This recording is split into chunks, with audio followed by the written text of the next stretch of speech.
Midnight Ramen is a minimally edited, live recorded podcast that takes place at midnight. Although Michael may not be consuming food, it's time to get your bowls out. It's chow time.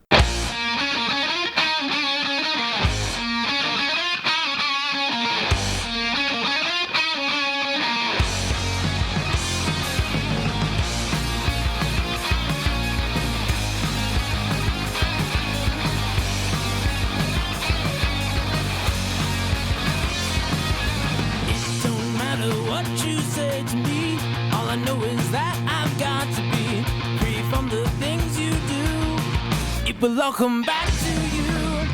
Break stride, sailing me. Free falling, choose my enemy. Free from the things you say. It will all come back someday. Good evening, ladies and damn it, gamers. Fuck. I forgot my mic was muted, and I forgot to do my tradition. Oh, well, I might as well do it now.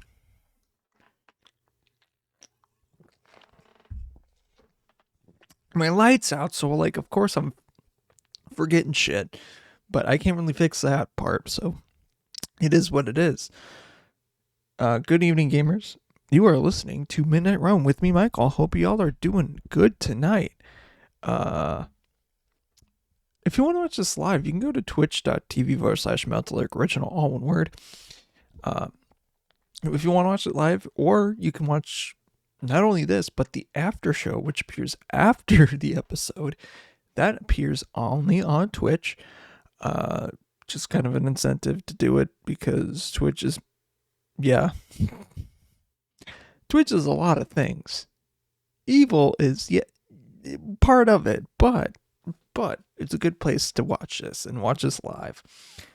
And you can watch the after show for up to 2 weeks, and the regular show for this for up to 2 weeks on here on Twitch.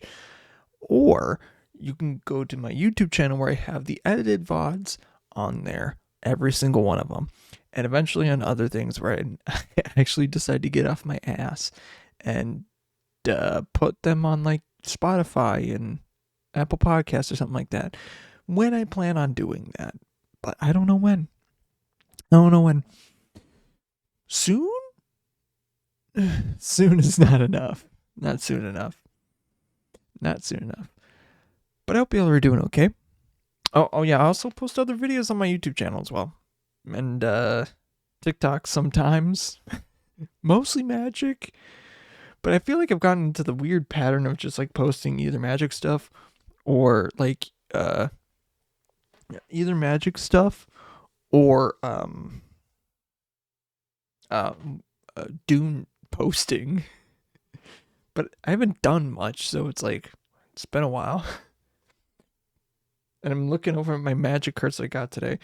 I got me a Oko, I got me a Nazgul, I got me some good cards I can use for decks that I just don't have any time for right now. Not because of like work stuff, although I will say one thing.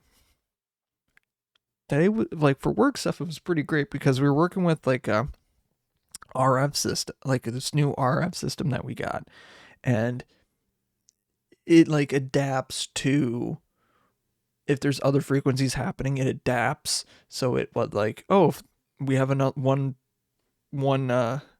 thing in one room and another one in another room, and oops, one of the mics is on the same frequency as the other, it'll automatically jump over to a different frequency.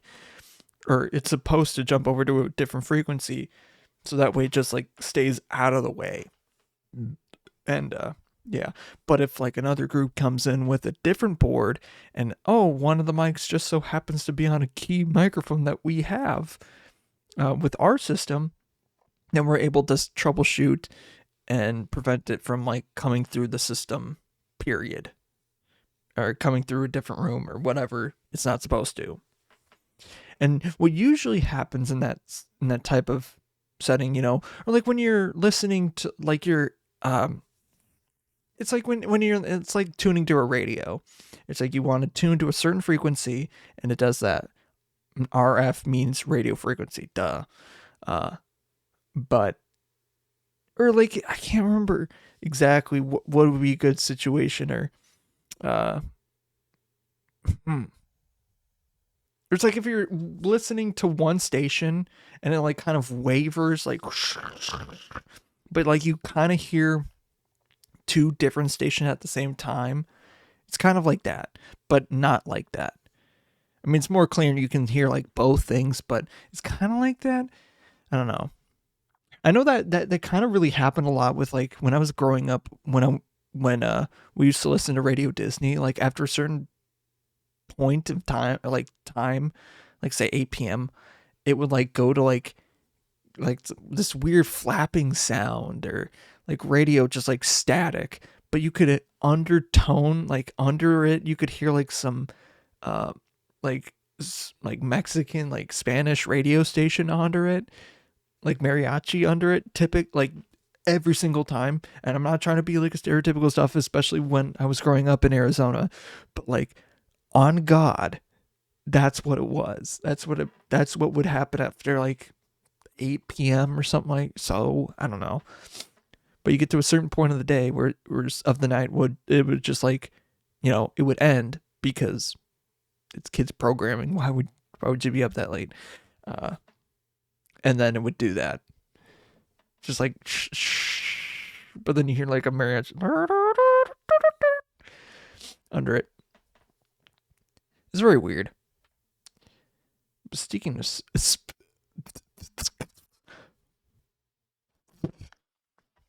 oh, I spat on my mic a little bit.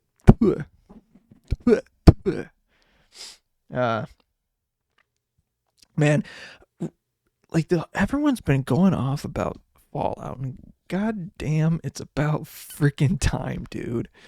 Fallout's having a big time, even though it hasn't released a full new game in years, like 76, which fell flat on its face.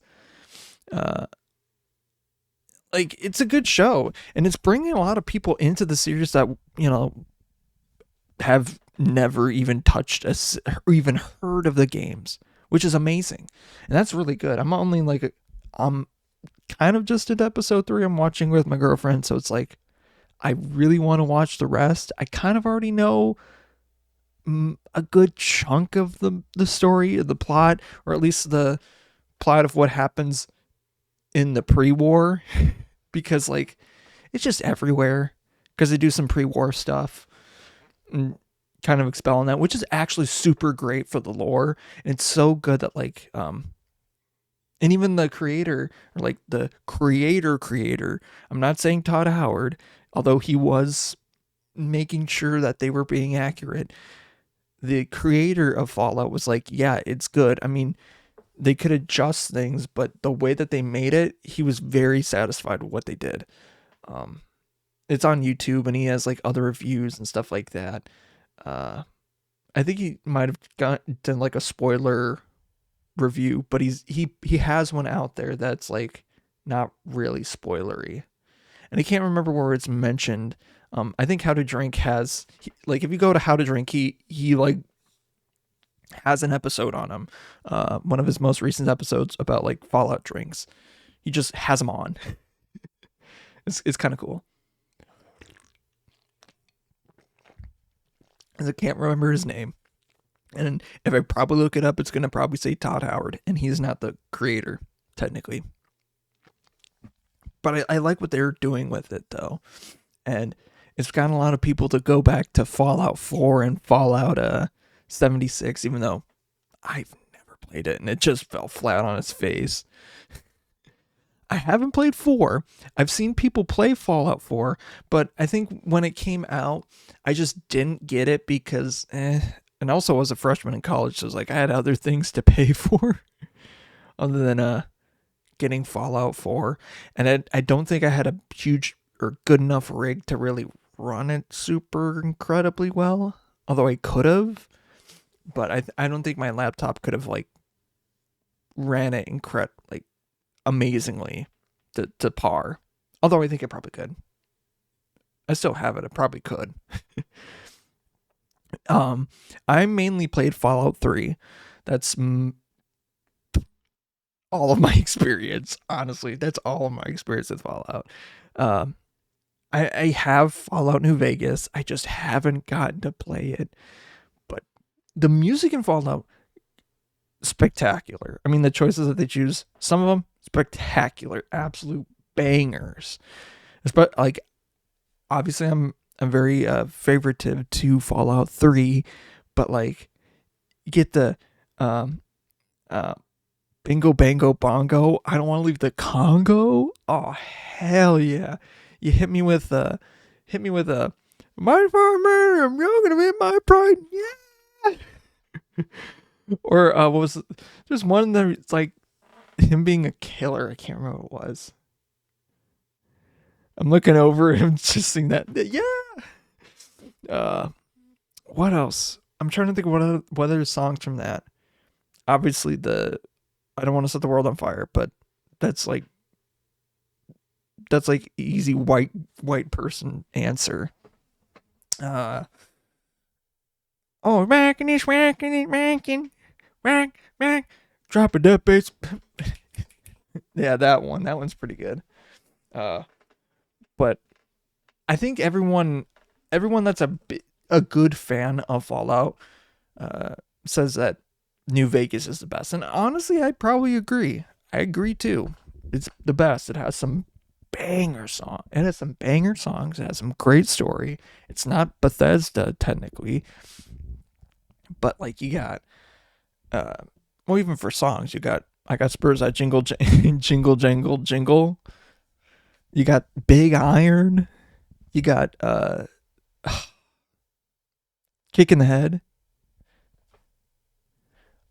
Like bangers.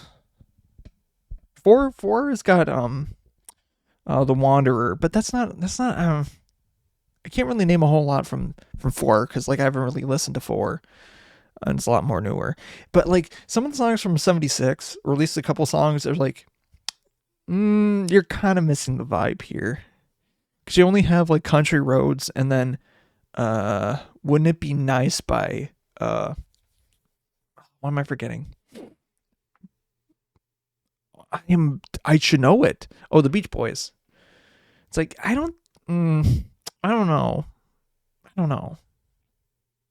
Like in the stark sound quality from like the 1920s or whatever. Yeah, from like the 1920s to the 60s, like just vastly changes. And even so, some of the songs that they use are like remasters or covers, or just more remasters and just basically making it better. Because some of the songs that are older, like I Don't Want to Set the World on Fire, I think I was listening to one on the way home, and like, and the song is barely sitting under it, like barely. You can hear it, but it's like really sitting under it.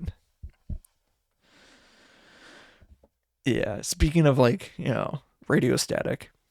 I mean, that's like why am I forgetting what it is? I know what it is, but it's eluding me. Outside of you probably know the effect where it's like you're raising the floor, the sound floor, so that way it like you're able to hear someone, but then it adds like that. It's not gain. It's not compression. Floor something, I don't know. Sound floor? Raising the sound floor. I think that's what it is. But there's a technical process or term to that process. And I can't remember it. And it's going to annoy me. But I don't care. It is whatever. But the lore of the games too, like, again, that's why I like the series, because it adds a lot of stuff to the pre-war and the reasons why the nukes were launched or why things happened. And it's just like, oh, that's so good. That is so good. I just love it. And the timeline, people are like, oh, it's hard to keep track of the timeline. It's like, no, it isn't. It's not hard. I mean, the locations, they kind of fucked up real bad. because like California is, well, even the first Fallout game technically gets all, like, a lot of the locations absolutely wrong. Because if I recall correctly, Shady Sands is like not where it's supposed to be, or like LA is like on the other side of the hill, which makes no sense. I don't know. Like where LA's supposed to be, there's nothing. It's like, I think there's like Necropolis, but even then. But I can't remember if I think. Yeah, I know they're in California. The show takes place in California. It's weird. At least from the couple episodes that I've seen, they haven't shown the flag of New California. And yeah. And they're like, oh, it's alluding, because like the final shot is the show, and I don't know the context and whatever. It's like, oh, it's overlooking New Vegas. It's like, cool, whatever. Whatever. Why? Who? Like, although a lot of people love New Vegas, it's like, guys, Caesar's Legion is bad.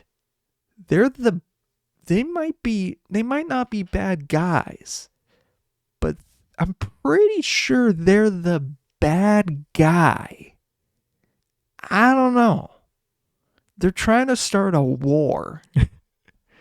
I don't know, man. I think that might be bad. But there's a lot of bad characters, like bad characters. Quotations. And like the funny thing, like more than half. Wait, I'm trying to think. So 1, nope. 2, nope. 3, 4, and the show. So 3 out of the 6 entries of Fallout, well, the canon entries of Fallout, the reason for you going out of the vault is to find a relative. Because in 3, you got to find your dad. In 4, you got to find your son. In 6, you got to find your... no, not in 6. And in the show, she's got to find, you guessed it, her dad. Man, what is this? A Disney movie? Also, the mother's dead. So it is a Disney movie. They're just Disney property. Even though it isn't. It's Amazon. Blinks.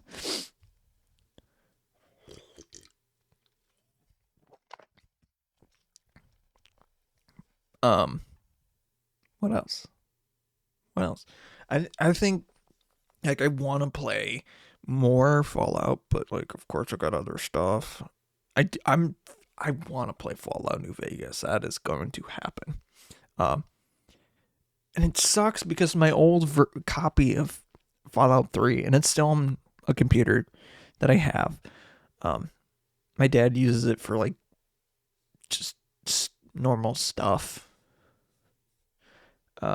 Mainly he uses it for horse racing and then taxes sometimes, but not really anymore because it was running off at Windows 8.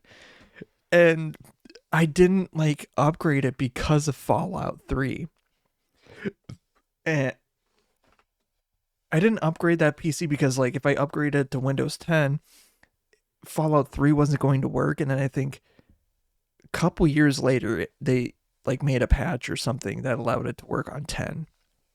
But I'm just like, damn, this sucks. It's like either I upgrade my computer, my operating system, which Windows 8 sucked. Windows 8 was so freaking bad. It was ass. But either that or I lose Fallout 3. I prefer Fallout 3. The games are fun. The physics are just wacky. The ragdoll physics, as per usual Bethesda game, they got to be wacky. They gotta be stupid. Absolutely dumb. But again, it's a Bethesda game. What can you do? Ugh. Yeah.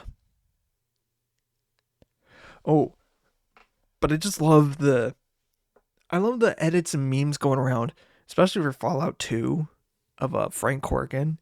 And I played one before the episode, the main like you surprised you made it this far, Muty. Damn it. I would pull up the video but like it's got copyright music, I'm pretty certain. So I don't want to do that. You made it this far, Muty, but then again, you haven't met Frank Corrigan. Your ride is over. Time to die. Then.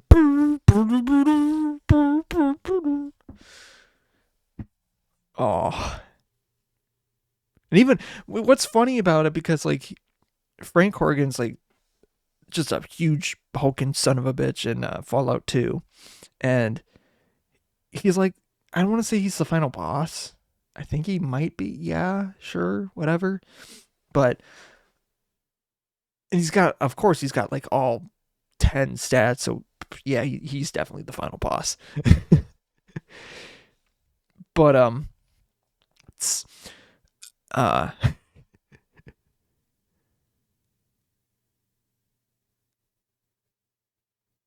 that wasn't a funny joke. There was no joke. But why did I do that? Why am I here? What am I doing? Yeah,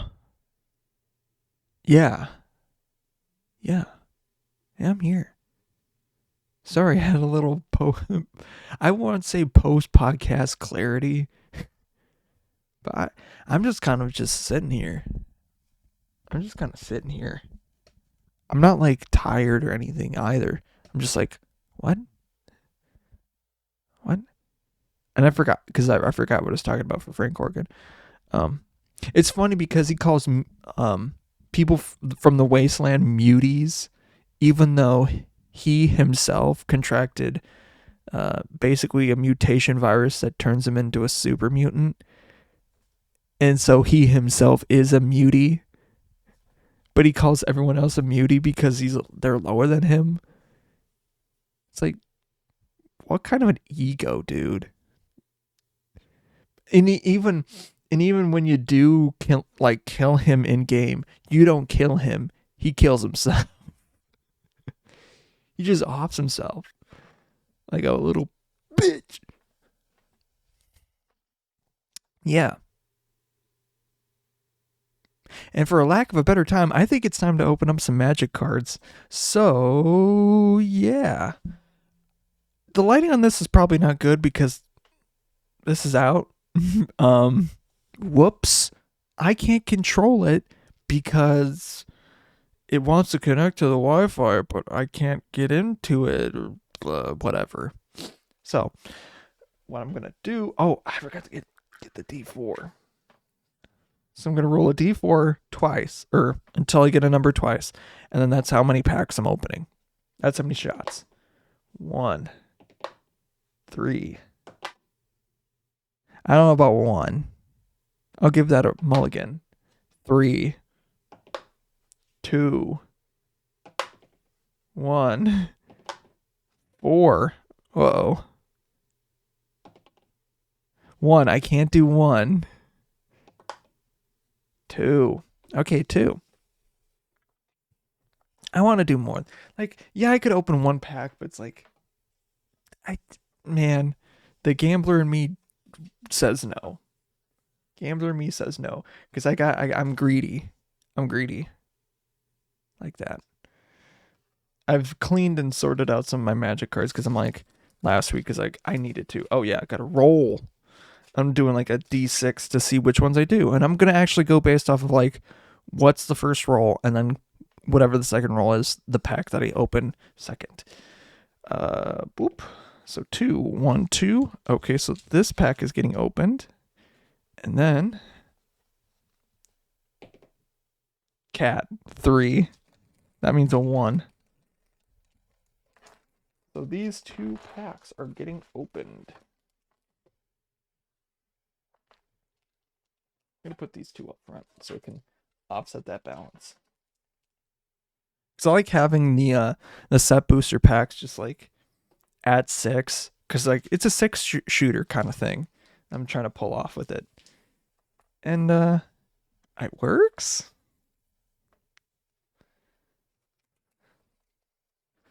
All right, so we got 2 packs. I don't remember which is which. I want to open this one first.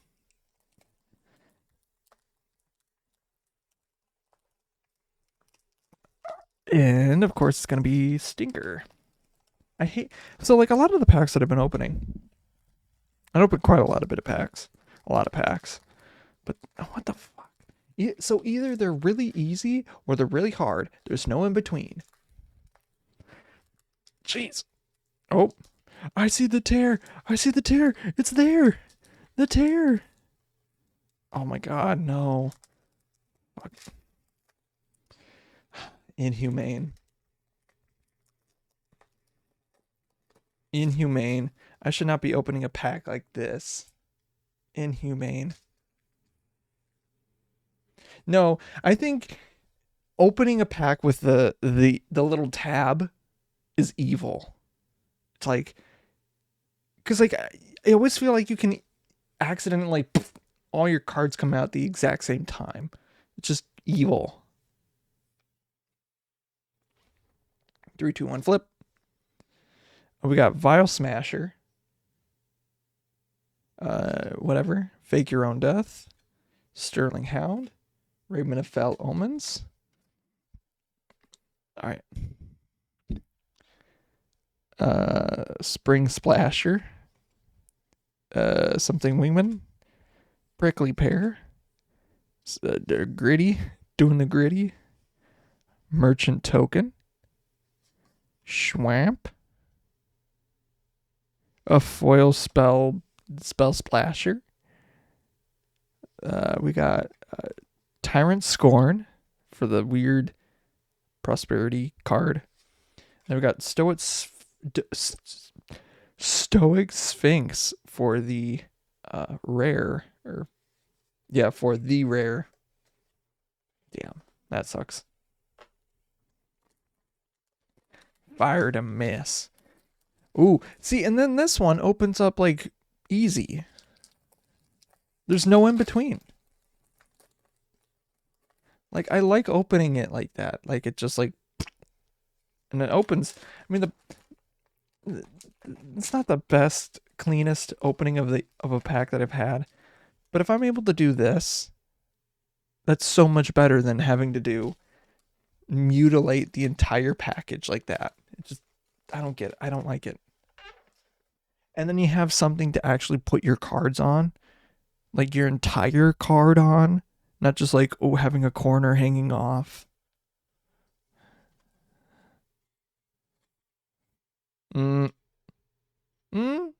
Yeah. If I messed up that pack trick, I messed up the pack trick. No, I didn't. Bandit's Hall. Focus. Outlaw Stitcher. Lazav. Backpacks something. Consuming. Daring Thunder Thief. Holy cow! Lois, holy cow. Inscrutable Wolverine. Free Strider Commando. A Pest Token. Ooh, Foil Island. That's pretty nice. And we got a Foil Consuming Ashes.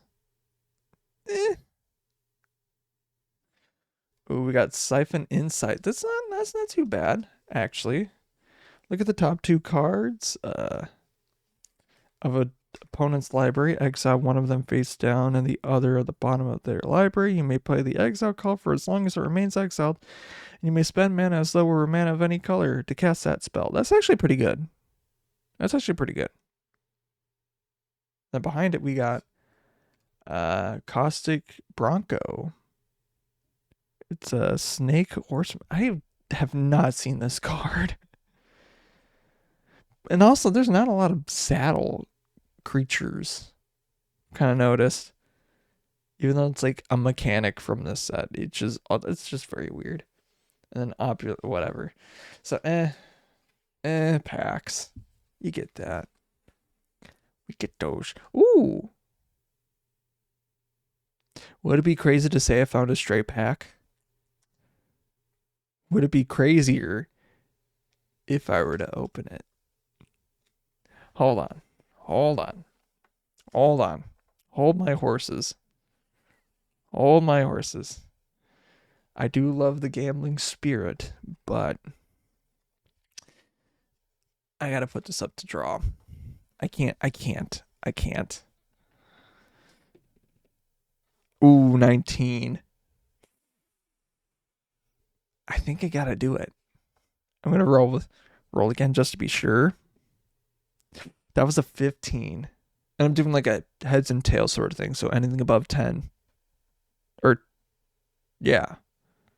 Would be a yeah, do it. So I got 2 above 10 rolls. So I'm doing it.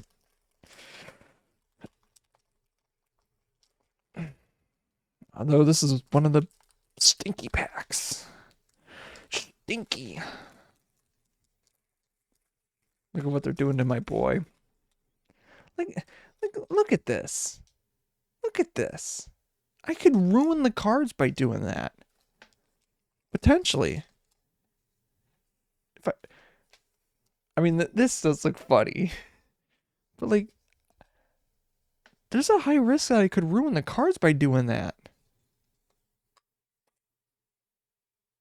I feel. This does feel heavy. 3, 2, 1, flip. We had a Cactus Folk Sure Shot. We got failed. A trained doggy. Horse doggy thing. We got a Vault Plunderer. Explosive Derailment. Voracious Vermin. Ariet's Lullaby. Spirit Token. Wow. We got a Savage of Plains. We got a Brigand. Nimble Brigand.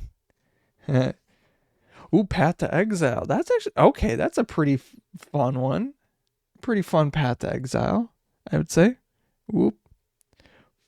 Don't you move. All right. What's behind it? Oh, okay. Duelist of the Mind. That makes sense. That's pretty good. Kind of, we got a Treasure Dredger. Share for Safe Passage. Okay, I feel like with these packs, like, you know, you're gonna get like 3 uncommons, like, always. But they don't, like, they're supposed to be a little bit random, which doesn't feel like they're random. I think my girlfriend got me and I would not have my worst enemy do this. Buy one of those, like, whatever, no brand, like, oh, they give you like 5 packs of magic cards and then like a couple promos and some dice and maybe something to hold the cards in. Don't buy those. Do not buy those. They're usually scams. And the packs that I got from them, 3 of them were Baldur's Gate. 3 of them were Baldur's Gate. A set that you can buy a whole box of set boosters for $80.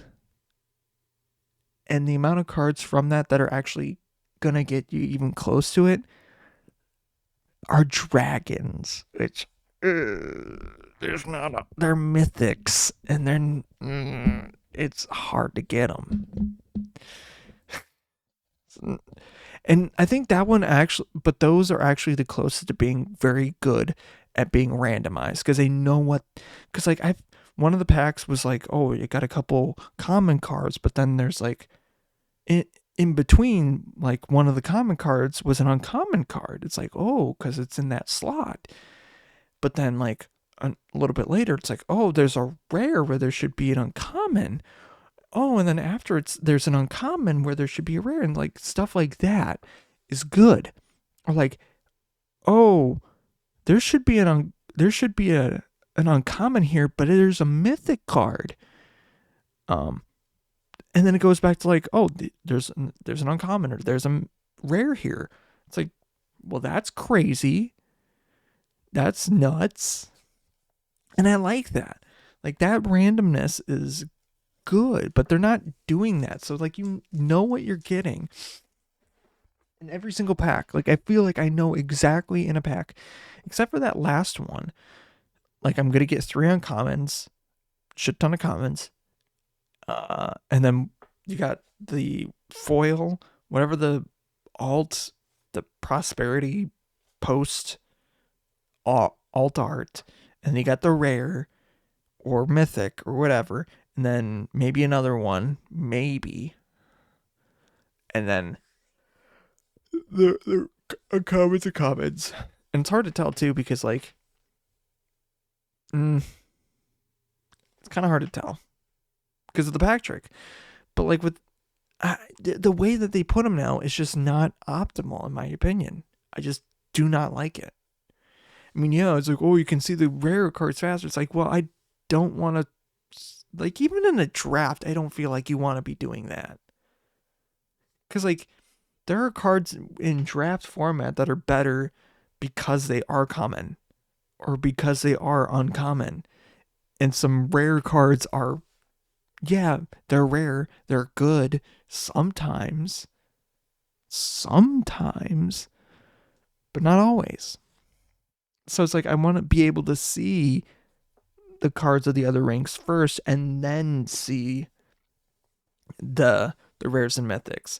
And it's like, am I mad about the set and draft boosters being gone? Yeah, a little bit. But with play boosters, I feel like they should actually better combine the two, because the way that they're doing it now, it's just like, you know what you're getting. You know exactly where you're getting it. You know, like, it's not random enough. It's not got that variety. I mean, yeah, it does have the right cards and stuff like that and a lot of good stuff, but like, I don't feel that like, yeah, this is a stinker pack, or hey, this is a god pack. Like, because that does happen, but you can't tell when it is or when it's happening, because and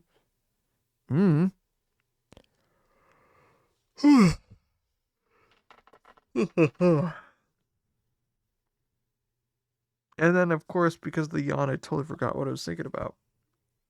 Great. That's just great. Ugh. But yeah. I could go on and on about Magic cards. I don't want to. But the music from Fallout, like, back to going to Fallout a little bit. But the music from Fallout, of course, like, I've already talked about it before. But it's interesting to listen to, because, like, I was thinking about it during the car ride home. It's like, this is probably some of the stuff that my grandparents were listening to back in the day. Although I know my grandpa, grandma on my mom's side were probably listening a lot more to polka, because that's how they grew up and whatever. But even so, it's like, these are probably the songs that they were listening to back then when they were my age. It's interesting. And some of like the songs too, there was one of them, I think it's definitely a Fallout 4 one. It's like, when I get low, I get high. It's like, what? That's wild for a song from that period. It's like, what? No way. And of course, it's like that, just like wild, crazy thing to just out of pocket just say. but that's the lyrics. Or even like Kick in the Head. It's like the way that damn it, not Jimmy Dean. Fuck, I did a song. I did a whole project about the Rat Pack back in high school. I'm blanking. Why am I blanking? I can look it up.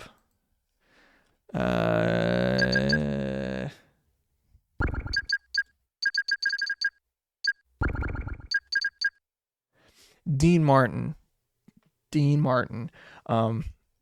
That's why I totally blanked. I absolutely blanked. So this like the way that he like says it in the song is like, I kissed her, but she kissed me back, so it's cool. And consent is cool. Consent is cool. Kids. Even mobsters know consent is cool. Good boys know that. I don't know about, and then I wonder, it's like, if that's the music that my grandparents are listening to or listened to back in the day, I wonder how it's going to be like in the future when like I'm old and in a home. It's like, because the amount of range and variety that there is now, it's like trying to get a cover band for things like that is just going to be absolutely bonkers. Because, or even for like my hometown, they do like a polka. They do polka stuff because that's what they were listening to. That's what they grew up on. So it's like, well, what would like, millennial Gen Z, like cover band be when, all of the Gen Z and millennials are like old? What would that look like if not people that are that age? I mean, yeah, there are people that age that do it, but like still, it's a little harder to do that.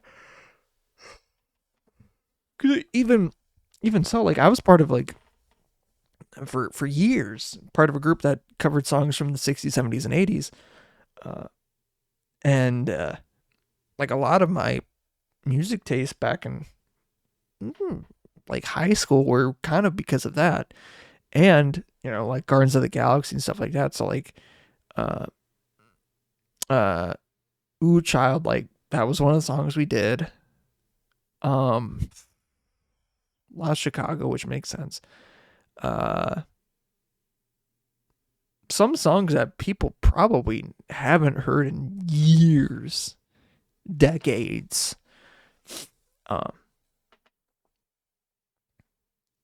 Or like there's some songs that are like, oh, okay, all right, yeah, I've heard this before, maybe. Or it's like, oh, I've heard this song, and then they hear it on the radio or something later, just randomly. Because like I think Mustang Sally is one that we did, and it's like, Mustang Sally, you go man, your Mustang down, boom, boom, boom.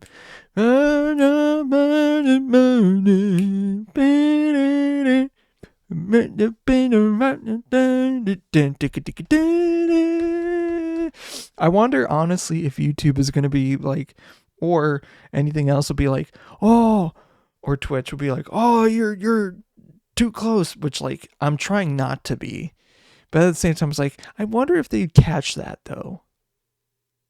But it's also weird too, because you have also people on like Twitch and YouTube and stuff like that that just get away with it, just like full out music, and they're fine. It's like, dude, seriously?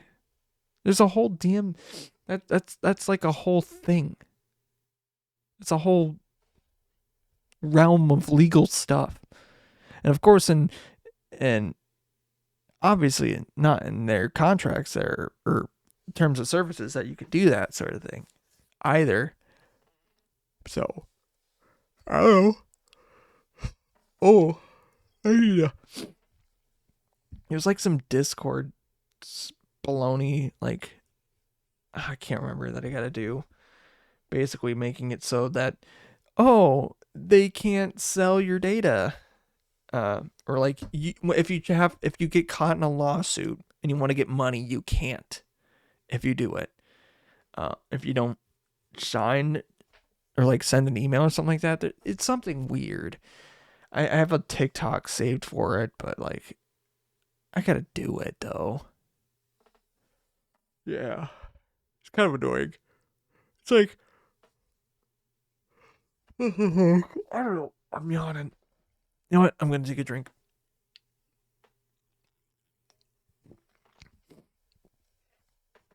Although yawning doesn't technically mean you're tired, because it's just expelling excess gas.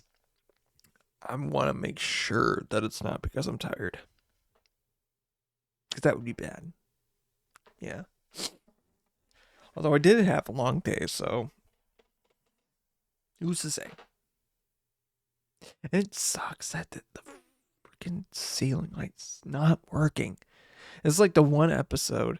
It's like I've had time to actually go probably suss out the thing and probably get it done right, but like it's just very annoying. Very annoying that my light just does not want to work. And it's one of those ones that connect with like Wi-Fi, so it's got to be on a certain thing, but I can't get to the certain frequency because it just doesn't want to do that. Or with the Wi-Fi network that I have, it's like, oh yeah, it needs to be this one, but not that one. It's like, okay, then let me do that. No, you got to go into like a whole browser thing and separate it that way. It's like, well, let me do the setting to actually do that. No, you got to go into the browser thing. It's like, but I'm not gonna do that. Like, if it trusts me to know what the Wi-Fi is, I would hope so that I know what it is. And if I'm doing something with it, I want to get in.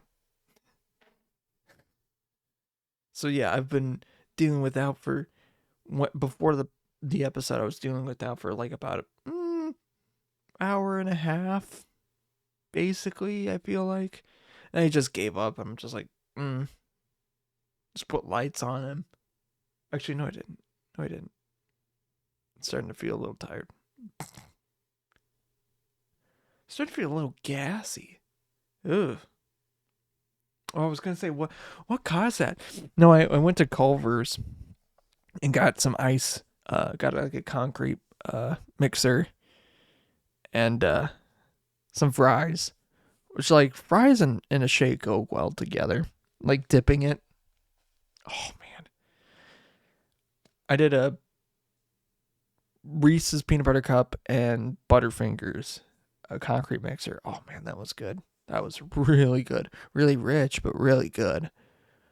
Oh man. I did love. And then the root beer. The root beer at Culver's. Fun fact. I don't know if they like brew it in stores. Some stores probably do. But their root beer recipe is pretty much the same as A&W or A&W's original whatever recipe. And like in A&W restaurants, I don't know if they still, like, all of them still do it. I know there's one kind of near me. Actually, it's a fair distance away from me. It's down in Faribault. Yeah, down in Faribault, Minnesota.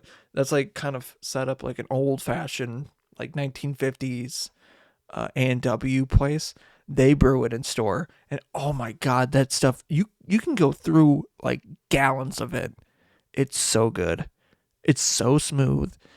Like, it's the best root beer. And I think because the founder of like Culver's, or one of the founders of Culver's, worked at A&W, they basically more or less brought the formula, the recipe over, so that when you go to I don't know if it's the same process or whatever, but it's basically the same, more or less. I mean, they probably changed it, this or that, blah, blah, blah, blah, blah.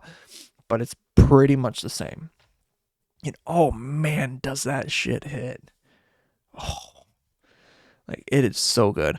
Like I'll say that A&W root beer is better than Mug when it's in a store.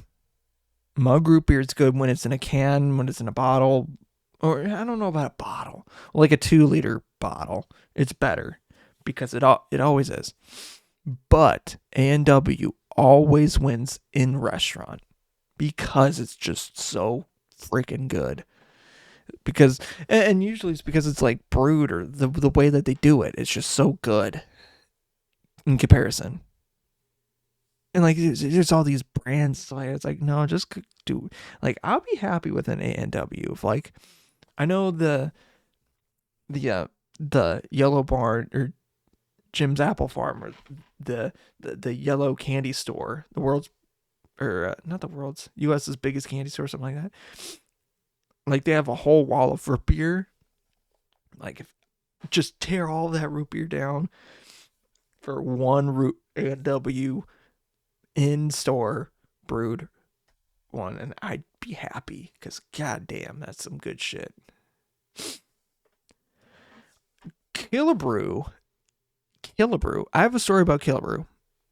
I actually do. I do have a story about Killebrew. So Killebrew, the actual like root beer, it's okay, but that's one that they have like there. That's it's okay. It's drinkable. It's not the worst, not the best, but I do have a story about Harmon Killebrew. So, and I think I might have already told it before because I don't know if I have. So when I was growing up in Arizona, and this is later on, I'm still young and stupid. I'm still like 6, 7, maybe 6, 7. There was this pizza place. I think it was like Eats a Pizza or something like that. And that was like near my house.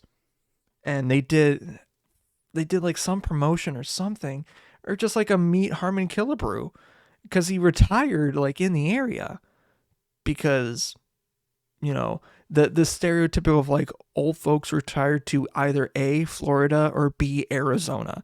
And he retired to Arizona because, yeah. And I think my dad watched him play when he, like back in the day when he was a kid. When my dad was a kid, I think he watched him. And he was just like reminiscing, and we ate with him. We even have pictures with him too. And a shit ton of signed baseballs. We had a shit ton of signed baseballs, and that's where the story goes. So after we leave, and they also have ice cream. We're in the car. I'm eating my ice cream. I'm eating my chocolate ice cream because I love chocolate ice cream. Or I love chocolate ice cream. I still do, but back then I loved chocolate ice cream. And I'm licking it and eating it right over the baseballs. And my dad's like trying to get me to stop, and he crashes the car into like a light post. Or it was like a fire hydrant or something like that. I think the balls were fine because we gave them out to my baseball team. Little League baseball team. I know we still have one of them. I don't know where it is. But I know we still have one of the baseballs that we had him sign. But yeah, it's a good little memento or thing from back then. But I still remember, like I do, like I don't remember the crash afterwards, but I do remember being there because I was wearing one of the things I wore a lot when I was that age was this, I want to say it was like a sweatshirt, kind of like a buttoned up sweatshirt of the M&M's race car. I didn't really, like, I've never really cared for like candy or whatever, but the M&M's NASCAR, fuck yeah, dude. I love that shit. And because it was Arizona, the actual raceway in Arizona was not too far from my home. And I remember going to one of the races there like in 2005. or so. Whenever the SpongeBob movie came out, one of my uncles was down in the area, and he wanted to go see the race because he likes going to watch those sort of things. He even saw a Formula One race, or the Formula One race in Las Vegas, that like tore the shit out of some of the cars when they were doing the practice race. Like he saw the actual race itself, I think. But no, we went and saw the NASCAR race, near us, and at that stadium. And I remember the entire time during the race, because those fucking races last so goddamn long. Just like, because it's on a mountainous hill, so I'm just going up and down this little rocky hill, just like getting rocks or just playing around. Because I was a kid, like I knew what was going on. But it's like, dude, if I'm watching a car going and taking a left turn for several hours, what is there? If there's not a crash, what is there? Not a whole ton. Although, reps to all those guys, like, it takes balls and a lot of patience, nerves, and stuff to do that sort of racing, though. Do give them that. But, like, watching it, oh man. Is that just a bore to me a little bit? Like, watching cars go, around and stuff like that, that's fine. But, like, I just can't.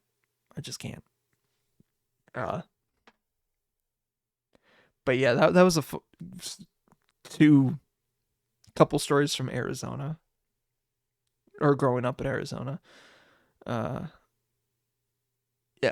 and why I remember that we went to a race when the SpongeBob movie came out, the first, because the first, and I don't want to say the best because like I haven't seen the other ones. Probably better than 3, or the one that did weird CGI stuff. It's like not the one that they did like part real life, part not. No, the one that they just did full CGI. It's like the original. I remember because I got a car, like a little toy car, that had like painted on and decals from the movie. So I just remember that. Remember having that as a kid. Yeah. Yeah. And then I wish I would gotten better into comics or something like that. Cause like even like near that pizza place I was talking about before, there was a comic book shop, and that was one of the places that we would hit up for a free comic book day. We did like, even when we were young, like my family, like my parents and my sister, my parents, like always, whenever there was a free comic book day, we always went. Because those were so cool. Those were so cool. And yeah. And then coming up to Minnesota, I don't think we really did it, because like the closest one, even to me right now, is like 15-20 minutes away. When back in Arizona, there's like, I can count on the, like on, so that one, so that was like 10, like the closest one was 10 minutes away. So like 5 minutes closer, or a little bit less. I don't know. But like 10 minutes away. But then you got another one that's not too far either. So it's like, you can go to quite a bit of stores and hit them up pretty quick, in quick fashion. As opposed to like here, where it's like, yeah, I can hit up a bunch of stores once I get to here, once I get to there. It's like, then you got to like drive quite a bit to get to the next one. Yeah. But speaking of like shopping and stuff like that, the flea market in Arizona that we'd always go to, fucking fire, dude. When I was when I was very young and we went there, a lot of the times there was this kid that we usually hang out with sometimes at it, because their parents had a shop, And so like my parents would go around and buy some stuff, and then I just hang out there. But that's also like near there, around there, also is where we used to pick up very old vintage Pokemon packs. And god dang, I wish I'd done more. Because like nowadays, some of those cards are really, really, really worth it. Really worth it. Like I do have some good cards. From that back then, I picked up quite a bit. When I picked up quite a bit of cards from like the beginning of Generation 3 up to the end of Generation 4. 5 is where I stopped because I just couldn't. I don't know. Something about 5 just didn't click. I don't know what it was. I think it was kind of the anime, but like also the game was very weird and different. Although it's now in retrospect very cool. At least Black and White 2. I don't know about 1. 1 had some weird mechanics, but I'm rambling at this point. I need to end this. But like that's around the time that I stopped, and then yeah. But I have some. I think I would say one more quick story. I think the one card I remember getting, as again, I didn't really like ordering stuff online and stuff like that because like, you know, I don't know how it works. I'm a kid. I'm a dumb kid. But for some reason, I don't know why or whatsoever, my parents got me a Steelix, like a $20, like even with the packaging and shipping, whatever, like a $20 Steelix card, like foil, like, you know, in the art foil card. And that card's like worth at least triple the amount today. Let me actually look that. I'll look it up. You know what? That is worth it. I want to look it up. I can see it on TCG Player. I know which one I'm looking for. I don't know the exact set. Steelix in Pokemon. Okay. Oh, found it. I found it immediately.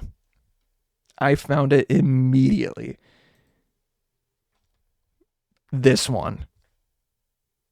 For a heavily played hollow foil, $89.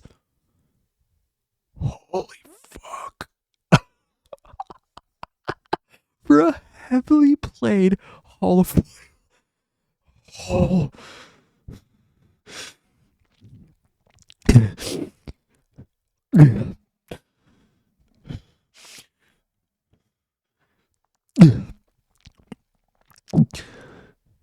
I have more expensive cards actually. I have a more expensive card in Magic actually that I just have. But this card, I remember getting this card because I don't know why I thought it looked fucking cool in Steelix because he's steel. Fucking cool, dude. So I was just like, I want this. And now that for a heavily played version, hollow foil is $89?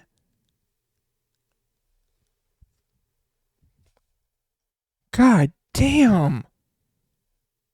That is nuts. And I know I've kept like pretty good care of it too, because like I probably got it like brand new or like near mint or you know, fair. Really only kept it in like binders and stuff like that, so it's probably in very good condition as compared to a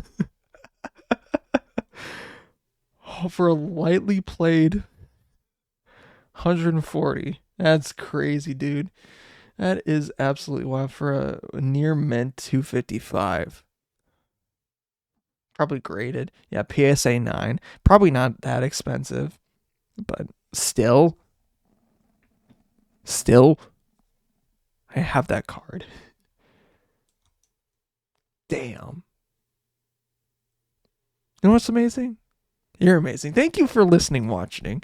If you want to watch this live, you can go to twitch.tv/Melted Like Original, all one word. Where you can see this happen live in Central Time, whatever, the US, Midwest time. But if you miss it because it happens at midnight, I don't blame you. You can watch the VOD for up to 2 weeks, and you can watch the after show for up to 2 weeks, which happens just right after this, where I edit down the podcast and try to do other things, depending. It kind of varies. Might cut off whenever it ends, or this or that. But yeah, you can watch the after show after this, and yeah. But if you miss it, you can go to my YouTube channel where I have the edited version of the episodes up, as well as every single one from the beginning on there, and eventually on other platforms when I decide to do it.